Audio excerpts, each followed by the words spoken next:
ಬಿಹಾರ ದಿಗ್ವಿಜಯದ ಬಗ್ಗೆ ಮೋದಿ ಅವರು ಮೊದಲ ಪ್ರತಿಕ್ರಿಯೆ ಕೊಟ್ಟಿದ್ದಾರೆ. ಪ್ರಧಾನಿ ನರೇಂದ್ರ ಮೋದಿ ಅವರ ಫಾಸ್ಟ್ ರಿಯಾಕ್ಷನ್, ಇದು ಉತ್ತಮ ಆಡಳಿತಕ್ಕೆ ಸಿಕ್ಕ ಜಯ ಅಂತೇಳಿ ವ್ಯಾಖ್ಯಾನಿಸಿದ್ದಾರೆ. ಬಿಹಾರ ದಿಗ್ವಿಜಯದ ಬಗ್ಗೆ ಪ್ರಧಾನಿ ನರೇಂದ್ರ ಮೋದಿ ಅವರು ಉತ್ತಮ ಆಡಳಿತಕ್ಕೆ ಸಿಕ್ಕಂತಹ ದಿಗ್ವಿಜಯ ಅಂತೇಳಿ ಬಣ್ಣಿಸಿದ್ದಾರೆ. ಆ ಮೂಲಕ ಮೊದಲ ಪ್ರತಿಕ್ರಿಯೆ ಕೊಟ್ಟಿದ್ದಾರೆ ಪ್ರಧಾನಿ ನರೇಂದ್ರ ಮೋದಿ ಅವರು. ಒಂದು ಕಡೆ ನಿತೀಶ್ ಪರ ಗಟ್ಟಿಯಾಗಿ ಮತದಾರರು ನಿಂತಿದ್ದಾರೆ, ಅದೇ ರೀತಿಯಾಗಿ ಮೋದಿ ಅವರ ಸ್ಟ್ರಾಟಜಿ ಕೂಡ ಇಲ್ಲಿ ವರ್ಕೌಟ್ ಆಗಿದೆ. ಬಿಹಾರ ದಿಗ್ವಿಜಯದ ವಿಚಾರವಾಗಿ ಮೋದಿ ಅವರು ಮೊದಲ ಪ್ರತಿಕ್ರಿಯೆಯನ್ನ ಕೊಟ್ಟಿರೋದು ಉತ್ತಮ ಆಡಳಿತಕ್ಕೆ ಸಿಕ್ಕಂತಹ ಜಯ ಅಂತೇಳಿ ವ್ಯಾಖ್ಯಾನಿಸಿದ್ದಾರೆ. ಎನ್ಡಿಎ ಸರ್ವತೋಮುಖ ಬೆಳವಣಿಗೆ ಏನು ಅನ್ನೋದನ್ನ ಜನ ಗುರುತಿಸಿದ್ದಾರೆ. ಇದು ಬಿಹಾರ ಚುನಾವಣಾ ಫಲಿತಾಂಶದ ರಿಸಲ್ಟ್ ಅಂತ ಹೇಳಿದ್ದಾರೆ. ಬಿಹಾರದಲ್ಲಿ ನಿಜಕ್ಕೂ ಮೋದಿ ಮತ್ತು ನಿತೀಶ್ ಅವರ ಮೋಡಿಗೆ ಮತದಾರ ಪ್ರಭು ಬಹುಪರಾಕ್ ಅಂತ ಹೇಳಿದ್ದಾರೆ. ಬಿಹಾರ ಇತಿಹಾಸದಲ್ಲಿ ಮತದಾರ ಪ್ರಭು ಹೊಸ ಚರಿತ್ರೆಯನ್ನ ಬರೆದಿದ್ದಾರೆ. ಇವತ್ತು ಸಂಜೆ 6 ಗಂಟೆಗೆ ಕಾರ್ಯಕರ್ತರನ್ನ ಉದ್ದೇಶಿಸಿ ಪ್ರಧಾನಿ ನರೇಂದ್ರ ಮೋದಿ ಅವರು ಭಾಷಣವನ್ನ ಮಾಡಲಿದ್ದಾರೆ. ಮೈತ್ರಿ ಕಾರ್ಯಕರ್ತರ ಜೊತೆಗೆ ಪ್ರಧಾನಿ ಮೋದಿ ಸಂಭ್ರಮಾಚರಣೆಯಲ್ಲಿ ಭಾಗಿಯಾಗ್ತಾರೆ ಅನ್ನೋ ಮಾಹಿತಿ ಕೂಡ ಇದೆ. ನೋಡಿ, ಯಾರು ಕೂಡ ಊಹೆ ಮಾಡಿರಲಿಲ್ಲ ಇಂಥ ಒಂದು ಅಭೂತಪೂರ್ವವಾದಂತಹ ಗೆಲುವು ಎನ್ಡಿಎಗೆ ಬಿಹಾರದ ಜನರು ಕೊಡ್ತಾರೆ ಅಂತ ಅಂದುಕೊಂಡಿರಲಿಲ್ಲ. ಬಹಳ ದೊಡ್ಡ ಮಟ್ಟದಲ್ಲಿ ಇದು ಗೆಲುವು, ಇದು ಬಿಜೆಪಿ ಮತ್ತು ಎನ್ಡಿಎ ಮೈತ್ರಿಕೂಟಕ್ಕೆ. ಅಲ್ಲಿ ಬಿಜೆಪಿ, ಜೆಡಿಯು, ಎಲ್ಜೆಪಿ ಇವರೆಲ್ಲರೂ ಕೂಡ ಒಗ್ಗಟ್ಟಿನಿಂದ ಹೋದ್ರು. ಯಾವುದೇ ರೀತಿಯಾದಂತಹ ಗೊಂದಲವನ್ನ ಮಾಡಿಕೊಳ್ಳಲಿಲ್ಲ. 101 50-50 ಮಾಡಿಕೊಂಡ್ರು. 202 ಉಳಿದ ಕ್ಷೇತ್ರಗಳನ್ನ ಇತರಿಗೆ ಬಿಟ್ಕೊಟ್ರು, ಎಲ್ಜೆಪಿಗೆ ಬಿಟ್ಕೊಟ್ರು. ಆ ಎಲ್ಜೆಪಿ ಕೂಡ ಯಾವ ರೀತಿಯಾಗಿ ಪರ್ಫಾರ್ಮೆನ್ಸ್ ಮಾಡಿದೆ ಅನ್ನೋದನ್ನ ನೀವು ನಮ್ಮ ಸ್ಕ್ರೀನ್ ಮೇಲೆ ಗಮನಿಸ್ತಾ ಇದ್ರಿ. 19 ಕ್ಷೇತ್ರಗಳಲ್ಲಿ ಕಳೆದ ವಿಧಾನಸಭಾ ಚುನಾವಣೆಯಲ್ಲಿ ಎಲ್ಜೆಪಿ ಗೆದ್ದಿದ್ದು ಕೇವಲ 1. ಅದಾದ ಬಳಿಕ ಲೋಕಸಭಾ ಚುನಾವಣೆಯಲ್ಲಿ 5 ಸೀಟನ್ನ ಕೊಡ್ತಾರೆ, 5 ಕೂಡ ಗೆಲ್ತಾರೆ ಲೋಕಸಭಾ ಚುನಾವಣೆಯಲ್ಲಿ. ಈ ಬಾರಿ 29 ಕ್ಷೇತ್ರಗಳಿಗೆ ಬಿಟ್ಟುಕೊಡುವಂತ ಕೆಲಸವನ್ನ ಮಾಡಿತ್ತು ಮೈತ್ರಿಕೂಟದಲ್ಲಿ. 29ರ ಪೈಕಿ 19 ಕ್ಷೇತ್ರಗಳಲ್ಲಿ ಮುನ್ನಡೆಯನ್ನ ಸಾಧಿಸಿದೆ.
ಮತ್ತಷ್ಟು ಮಾಹಿತಿಯನ್ನು ಕೊಡೋದಕ್ಕೆ ನಮ್ಮ ಪ್ರತಿನಿಧಿ ರಂಜಿತ್ ಶಿರಿಯಾರ್ ನೇರ ಸಂಪರ್ಕದಲ್ಲಿ ಜಾಯಿನ್ ಆಗಿದ್ದಾರೆ ನವದೆಹಲಿಯಿಂದ. ರಂಜಿತ್, ಯಾರು ಕೂಡ ಊಹೆ ಮಾಡಲಿಲ್ಲ ಇಂಥ ಒಂದು ಗೆಲುವು ಎನ್ಡಿಎ ಮೈತ್ರಿಕೂಟಕ್ಕೆ ಸಿಗುತ್ತೆ ಅಂತೇಳಿ. ಜೊತೆಗೆ ಪ್ರಮುಖವಾಗಿ ಒಂದು ಹೊಸ ಚರಿತ್ರೆಯನ್ನ ಬರೆದಿದ್ದಾರೆ ಬಿಹಾರದ ಮತದಾರರು. ರಂಜಿತ್, ಈ ಕ್ಷಣಕ್ಕೆ ರಾಷ್ಟ್ರ ರಾಜಧಾನಿ ನವದೆಹಲಿಯಲ್ಲಿ ಏನಾಗ್ತಾ ಇದೆ?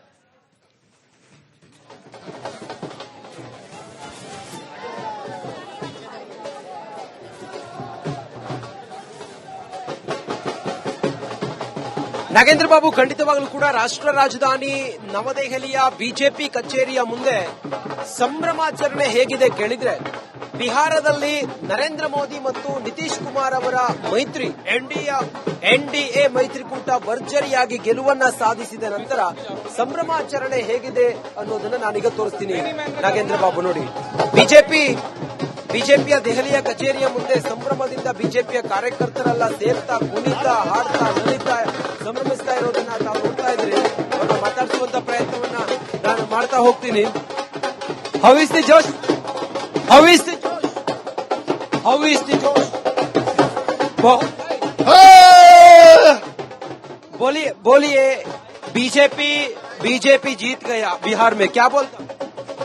नई शिक्षा नीति, नया सुशासन, गुंडा राज खत्म, नया युग, नई पहल, नए सनातन धर्म की जय जयकार होगी. नागेंद्र बाबू, ಇದು ಕಾರ್ಯಕರ್ತರ ಸಂಭ್ರಮ ಸಡಗರ. जंगल राज का अंत हुआ, देश में सुशासन की सरकार बनी और इस बार मोदी जी ने और नीतीश कुमार ने परचम लहरा दिया. ನೂರಾರು ಜನ ಬಿಜೆಪಿಯ ಕಚೇರಿ ಮುಂಭಾಗದಲ್ಲಿ ಸೇರ್ತಾ ಇದ್ದಾರೆ. ಕಚೇರಿ ಮುಂಭಾಗದಲ್ಲಿ ದಲಿತರು ನಾವು ನೋಡ್ತಾ ಇದ್ದೀವಿ. ಕೆಲವೇ ಹೊತ್ತಿನಲ್ಲಿ ಬಿಜೆಪಿ ಕಚೇರಿಗೆ ನರೇಂದ್ರ ಮೋದಿ ಅವರು ಆಗಮಿಸುತ್ತಾರೆ ಅನ್ನುವಂತ ಮಾಹಿತಿ ಇರುವುದರಿಂದಾಗಿ ಎಲ್ಲಾ ರೀತಿಯಲ್ಲೂ ಕೂಡ ಅದಕ್ಕೆ ಬೇಕಾದಂತಹ ಬಂದೋಬಸ್ತನ್ನ ಮಾಡ್ತಾ ಇದ್ದಾರೆ. ಬಿಜೆಪಿ ಕಚೇರಿಯ ಒಳಗಡೆ ಎಂಟರ್ ಆಗುವಂತಹ ಮಾರ್ಗ ಇದೆಯಲ್ಲ, ಕಚೇರಿಗೆ ಎಂಟರ್ ಆಗುವಂತಹ ಡೋರ್, ಇದನ್ನ ಬ್ಯಾರಿಕೇಡ್ ಮಾಡಿ ಸಂಪೂರ್ಣವಾಗಿ ಇಲ್ಲಿ ಚೆಕ್ ಮಾಡಿ ಒಳಗಡೆ ಬಿಡ್ತಾ ಇದ್ದಾರೆ. ನಾಗೇಂದ್ರ ಬಾಬು, ನೀವು ಒಳಗಡೆ ಗಮನಿಸಬಹುದು, ಬಿಗಿ ಬಂದೋಬಸ್ತನ್ನ ಏರ್ಪಡಿಸಲಾಗಿದೆ. ಬಿಜೆಪಿಯ ಕಚೇರಿಯ ಒಳಗಡೆ ಹೋಗುವಂತ ಮಾರ್ಗ ನೋಡಿ, ಆ ಕಡೆಗಳಲ್ಲೂ ಕೂಡ ನೀವು ಗಮನಿಸಬಹುದು. ಇದು ದೀನ್ ದಯಾಳ್ ಮಾರ್ಗ. ಇದು ಆ ಮಾರ್ಗದಲ್ಲಿ ಸಂಪೂರ್ಣವಾಗಿ ಆ ಕಡೆ ವೆಹಿಕಲ್ ಗಳನ್ನ ಬಂದ್ ಮಾಡಿ ಟ್ರಾಫಿಕ್ ಕಂಟ್ರೋಲ್ ಮಾಡ್ತಾ ಇದ್ದಾರೆ. ಸಂಭ್ರಮದ ಒಂದು ವಾತಾವರಣ ಬಿಜೆಪಿ ಕಚೇರಿ ಮುಂದೆ ಕಂಡು ಬರ್ತಾ ಇದೆ. ಆ ಮೂಲಕ ಅಭೂತಪೂರ್ವವಾದಂತಹ ಗೆಲುವನ್ನ ಬಿಜೆಪಿ ಮತ್ತೆ ಎನ್ಡಿಎ ಮೈತ್ರಿಕೂಟ ಗಳಿಸಿರೋದ್ರಿಂದಾಗಿ ಒಂದು ಸಂಭ್ರಮದ ವಾತಾವರಣ ಅಥವಾ ವಿಜಯೋತ್ಸವ ಕಂಡು ಬರ್ತದೆ.